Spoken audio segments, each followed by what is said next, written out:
मी दत्ता मुसळे, माजी सरपंच आणि ह्या गावचा सर्कल प्रमुख.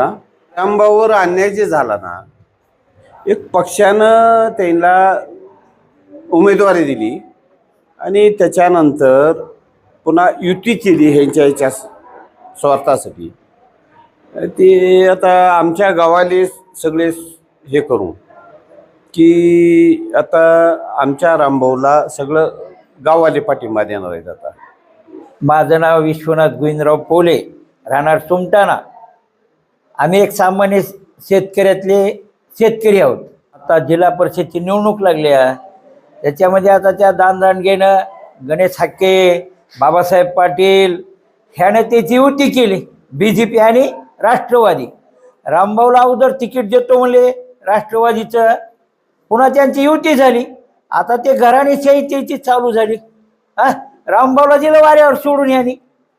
बाबासाहेबचं कोण पुतण्या तिकडं, गणेश दादा काय करतो, बाईला त्याच्या भावजईला इथं आणून टिकतो.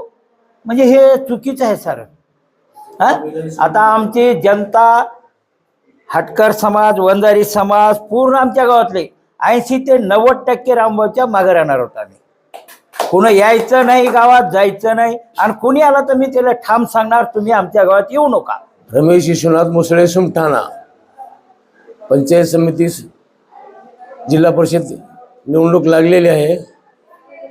दादा, तुम्ही चापोली सोडून, चाकूर सोडून खंडाळीमध्ये येताव.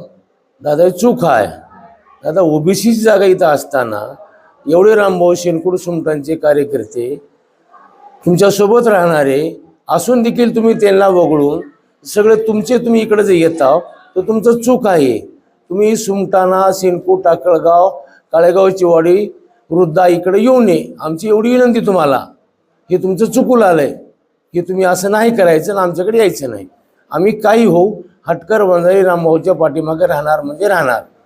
काही जर झालं तर काही हरकत नाही.